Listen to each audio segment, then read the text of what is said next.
We have to resume the meeting, and we have a quorum. Let me talk about the arrangements for today's meeting in this evening. In issuing the agenda for today's meeting, I expected the meeting to end at 5:30, but now we only have 3 minutes to the expected end time, and therefore it is unrealistic to expect to be able to complete the agenda for today's meeting. In line with my usual practice, chairing the House Committee, I would always try to tackle agenda items with an urgency. And after reviewing the agenda with the clerk, I would say that we should take up item 8 as a matter of urgency. And that is, at this meeting, if we can allow the administration to go ahead and withdraw the FO and MLA amendment bill, then on Wednesday, when we have the policy address, this bill can be withdrawn. I myself would like to complete this item today. However, if we are too far away from the expected end time, then sometime from now I would have to suspend the meeting and discuss with you when this meeting will end, because I have to make sure that there is a quorum and that members have a reasonable expectation of the end of this meeting. Now we resume the meeting. Mr. Ma Fung-kwok, would you like to raise a point of order? Not anymore. Very good. Just now, members talked about arrangements for next Wednesday and Thursday, particularly the security arrangements. I will ask the SG to make a simple response. Again, we thank you for the concerns raised. I think members have had a very good exchange, and I hope the arrangements will be acceptable to all. SG. Chairman, on next Wednesday and Thursday, we expect that we will face very serious security risk around the complex. Therefore, the Commission has decided to issue an Amber Alert. And with an Amber Alert issued, if there is a need, and that is if we should assess the security risk to be high, I will seek the permission of the President and the Chairman and Vice Chairman of the House to ask the police to assist. I'd like to clarify one point here. All along, we have taken the initiative to seek assistance from the police. There has never been a situation where the police asked to come into the complex. When we had the Amber Alert, when we had even more serious security events, we took the initiative to seek the assistance of the police. In asking the police to come in, to be on the alert or to stand by, our understanding with the police would be that they should only station at particular places. In recent weeks, you would have seen that sometimes we would ask the police to be stationed under the drum because we have seen protesters gathering under the drum, or we had asked the police to come into the complex. But I can tell you that we never asked the police to come into the chamber or even at the outside the chamber where we have the green carpet for them to be on the alert. We would ask the police to come in to be on the alert without affecting the carrying on of meetings. As for members' requirement or request about the police's equipment that they carry, I will reflect members' views honestly with the police. Finally, I would like to answer Dr. Elizabeth Kwok's question about the arrangements for journalists to come into the complex. We do have journalist pass for journalists who have been covering our events on a regular basis, and we know which organization they come from. We've also got provisional passes for other journalists, and they have to prove their identity to us, and we would verify the organization that they belong to, like the name of the organization, as well as their status as an employee of that media organization. All right, I think we have spent a lot of time on this item. First of all, at the beginning of the discussion, I pointed out to you that we are going to have a verbatim report of today's minutes. We'll ask the Secretariat to speed up the preparation of this verbatim record, in particular in relation to this point, so that the President would know about our concerns about the presence of police. I would also like you to note that it is the LegCo that invites the police to come in to maintain law and order and to make sure that, in fact, we have got approaching 1,000 people within the complex. We want to ensure their safety. And thirdly, I hope you understand that the SG doesn't have the power to tell the police how they enforce the law. So your views will be truthfully reflected, but as to how the police is to enforce the law, I think we have to respect their judgment on the ground. Mr. Editor, I would like to move a motion. Please deal with it. I'm not sure if you have ruled against it, but the SG hasn't actually told us that he would make sure that the police officers won't mask their faces and would display their identification numbers. Well, let us show the wording of your motion on the screen. Earlier on, when you spoke, and then in fact I had a word with you in the interim for the pro-establishment camp in relation to the non-establishment camp. You have strong views about the request that policemen should display the identification number and they should not be masked. I think we have to understand one point, that is whether it is going to create a precedent that will affect our future operation. So I will ask the SG to reflect this concern to the police. I think I have reflected the views of the non-pro-establishment camp. I have took up the matter with the LA as well as the Secretariat. I think it's something for the LegCo Commission. But here we are dealing with an agenda item, namely the arrangements for Thursday and Wednesday, rather than the security measures. So I don't think I would like to put the matter to the vote. Madam Chair, well, for the past 2 hours, we have been talking about this, but now you rule that it is out of scope. So you've allowed us to go on for 2 hours out of scope. But I have made a decision. Well, I have to rule in accordance with the factor as to whether it is directly related. I've tried my best to make sure that our proceedings are smooth. I think unless you can point out how or when I have made a mistake, well, I hope the House Committee can come to a decision. Are you trying to say that the establishment camp dares not vote on this matter? Mr. Gary Chen, I respect your ruling on this matter a moment ago. I think the non-establishment camp has got a consensus here. I think it's right for the LC Commission to have a discussion. I'm a member of the LC Commission. Across the floor, we have also got staff members of the LC Commission. I think the Commission can have a discussion. If we come to a decision, we can relay the decision to the SG so as to take it up with the relevant department. Before we hold a meeting of the LC Commission, I think the SG has already promised that he would reflect our concerns directly to the police. So I just wondered if we should spend time on this item.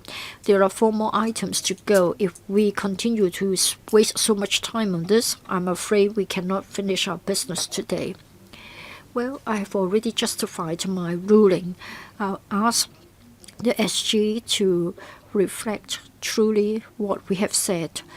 I think Mr. Dennis Kwok is also on the Electrical Commission. I think this is our practice. We move on. Item 5. Business for the Council meeting of the 23rd of October 2019. Questions. We are going to deal with the 22 questions, including 6 oral and 16 written questions, originally scheduled for the 3rd of July. Bills, first reading and moving second reading. First, Rating Amendment Bill 2019. Second, Freight Containers Safety Amendment Bill 2019. The administration has given notice to table the 2 bills on the 23rd of October. And the Electrical House Committee will deal with them at our meeting on the 25th of October. As to the business that has not been completed from the last session, including government motions and members' motions, they will be stood over for the meeting on the 23rd of October. The Secretariat has also, the clerk has also received notice from members to move motions on the 23rd of October. We are awaiting the permission of the Electrical President. Ray Chen, I did try to have a motion debate to suspend the duty of the SG. Nothing has come out of it. It is said that you have to look into the matter. So what is the latest position? If you permit it, then it should be included on the agenda. LA, yes, indeed. We are trying to get legal advice from external counsels. We'll try our best to get an answer as soon as possible. Well, I know that you have proposed many motions for our motion debates. You can make inquiries with the President directly. You don't necessarily have to go through the House Committee. Reports of Bills Committees and Subcommittees. Second report of the Bills Committee on Inland Revenue Amendment Tax Concessions Bill 2019. Ken Leung, Chairman of the Bills Committee, please. Thank you, Chair. The bill seeks to give effect to a tax concession proposal in the 2019-2020 budget to reduce salaries tax, tax under personal assessment, and the profits tax for the year of assessment 2018 to 2019 by 75%, subject to a ceiling of $20,000 per case. The Bills Committee reported its deliberations to the House Committee on the 26th of April 2019. No amendment to the bill was proposed by the administration or any member then. The members did not object to the resumption of the second reading debate. The administration gave notice for the second reading debate on the bill to be resumed at the council meeting on the 26th of June 2019. However, the resumption of the second reading debate was not dealt with before the end of the 2018-2019 session. On the 15th of August 2019, the Financial Secretary proposed to increase the said tax reduction from 75% in the bill to 100%, while retaining the ceiling of $20,000 per case. For this purpose, the administration proposed amendments to the bill. The deadline for giving notice of amendments to the bill, that is the 17th of June 2019, has passed. The administration needs to seek the President's permission under Rule 57(2) of the Rules of Procedure to dispense with the notice. The Bills Committee members were invited to consider the administration's proposed amendments via a circular. Among the 5 members of the Bills Committee, 3, including myself, had returned the reply slips. My initial personal view was that the administration's proposed amendments were not controversial. Other members did not give any specific comment on the admin's proposed amendments. In addition, such members signified no objection to the admin's seeking the President's permission to dispense with the notice. In light of the Bills Committee members' views, the administration has written to the clerk to the Legislative Council to seek the President's permission to dispense with the notice so that the administration's proposed amendments could be moved at the Council meeting of the 23rd of October 2019. The Bills Committee's deliberation of the administration's proposed amendments are detailed in our second report. Please note the report and consider whether to support the admin's request to seek the President's permission to dispense with the notice. So I'd like to seek your view. Would you agree with the Bills Committee that is to recommend to the President that we dispense with the notice so that the public can benefit from the concessions as early as possible? No objection. All right, thank you. B, proposed extension of period of work of subcommittees on policy issues and a timeline for activation of subcommittees on the waiting list. Well, this is mainly about the extension of period of work for the subcommittee on matters relating to railways, as well as the joint subcommittee to monitor the implementation of the West Kowloon Cultural District project, so as to allow them to continue to work in the 2019-2020 session. Any objection? No? Then in that case, I take it that you all agree to the extension. Please also note that we have the following proposed timeline for the activation of policy subcommittees on the waiting list. On the waiting list, we have the subcommittee on issues relating to policy on industrial buildings, as well as the subcommittee on issues relating to the development of Chinese medicine. They will start work in the middle of 2019. When any one of the two investigation committees complete their work, then the third subcommittee on the waiting list, namely the one to study issues relating to the development of electric vehicles, will start work. Position on bills committees and subcommittees. 9 bills committees are in action. 3 of them have to continue to work after commencement of work for 3 months. 2 subcommittees under House committees and 7 subcommittees under panels to study policy issues are in action. On the waiting list, we have got 5 subcommittees under panels to study policy issues. Item 8. Withdrawal of the Fugitive Offenders and Mutual Legal Assistance in Criminal Matters Legislation Amendment Bill 2019 at the first Council meeting of the 2019-2020 session in accordance with Rule 64(2) of the Rules of Procedure. You must have noted that the President has given instruction in the notice issued on the 4th of October, depending on the recommendation of the House Committee, he will give permission to the Secretary for Security right after the delivery of the policy address by the CE or at the meeting of the LegCo on the 16th of October in accordance with Rule 64(2) of the Rules of Procedure, announced the withdrawal of the bill.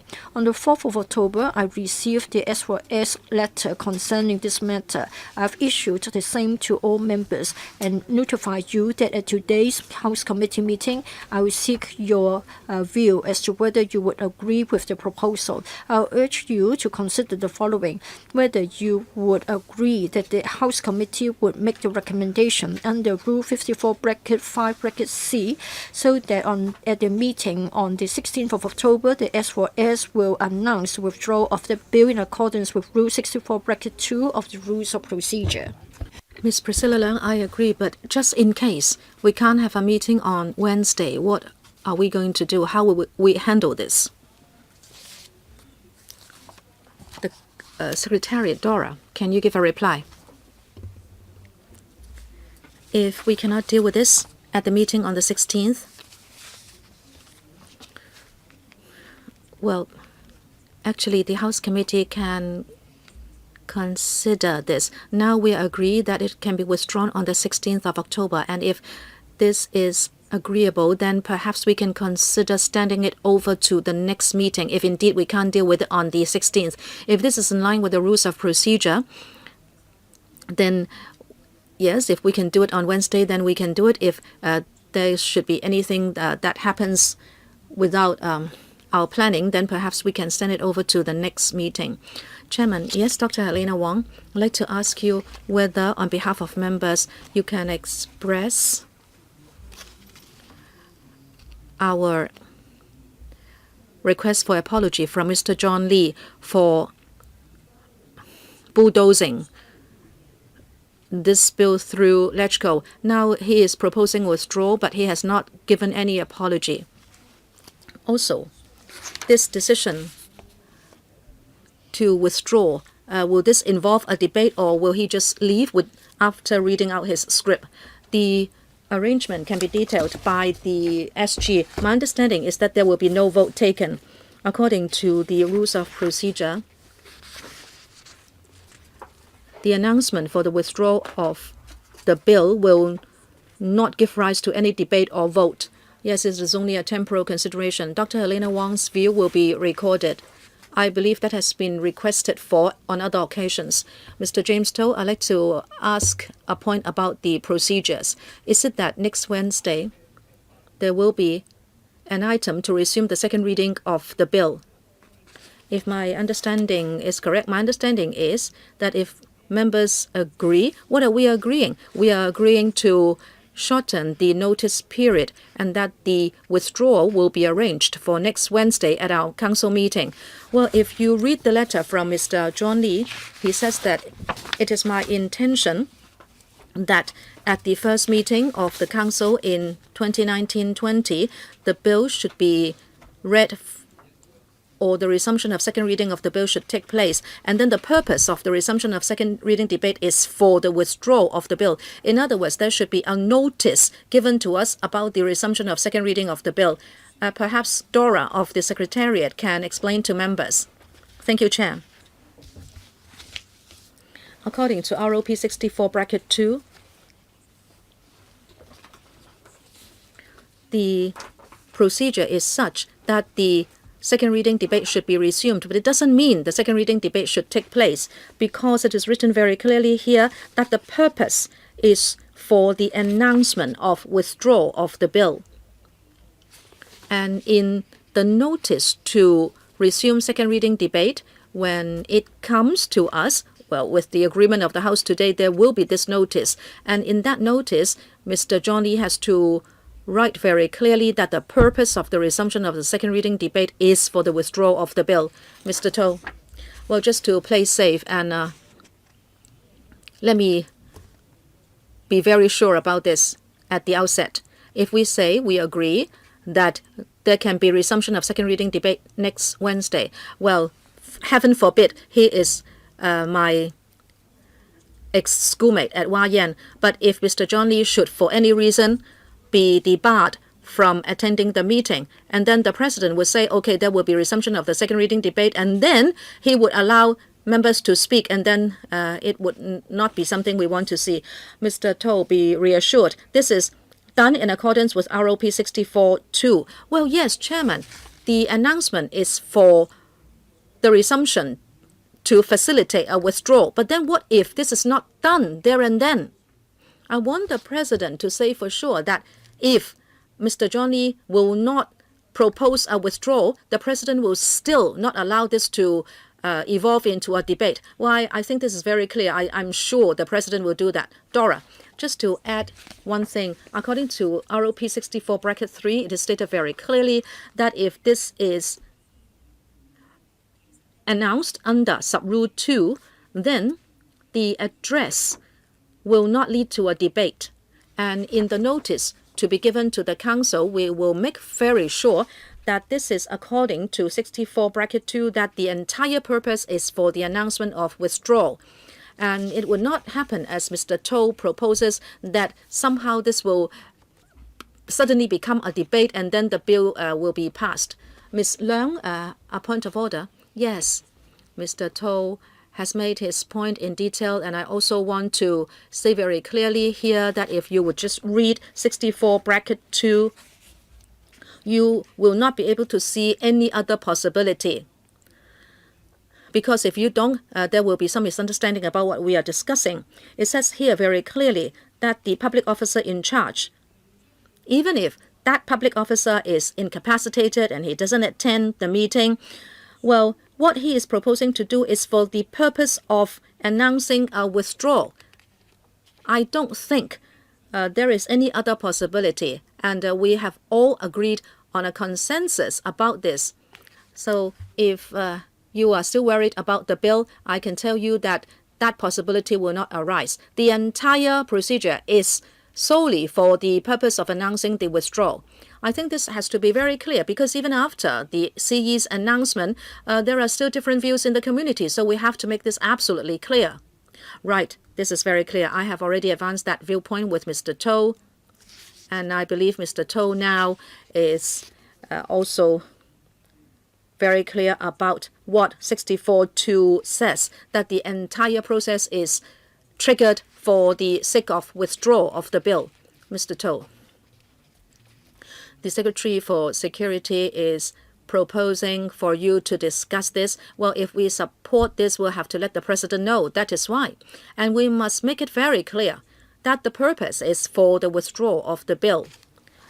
If he is not going to attend the meeting, or for any reason he is not doing this, then the President should know this, that he will not continue with the debate. Remember, the HC's consensus must be enshrined in such wording, or else the clerk may say that we give consensus to the resumption of the second reading debate. However, we understand it to be for the announcement of withdrawal. We must be sure about how the minutes are going to be written. Well, yes, we are going to have a verbatim minutes, and I don't think anyone will quibble with the request of Mr. To, because the President knows very well that this is a council arrangement for the sake of withdrawal of the bill. Dora, just like to add one last point. In the agenda for the meeting, we'll also present it in a very clear way that the resumption of second reading debate is done according to 64(2), that is for the purpose of withdrawal of the bill.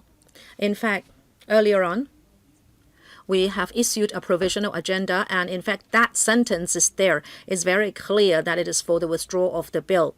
But then we have put in a remark, because at that time we have not had this House committee yet. We said that whether or not this should be discussed at the council meeting, it would hinge upon whether it will be supported by the House. Now, Dora said that today we should also resolve, if we cannot have a meeting on Wednesday, then we can allow it to stand over to the next meeting, or to a date when a meeting can be held. Well, I think I know from the meeting today that no one objects to that arrangement. If we can have a meeting on Wednesday, we will do the withdrawal. But then if for any reason we cannot have a meeting on Wednesday, then we will roll it over to the next Wednesday, and then to the next Wednesday if circumstances are such. Okay, so according to the arrangement discussed, we will end the meeting here today, and then we'll have to have another date in order to elect the chairman and vice chairman of the House committee. Thank you.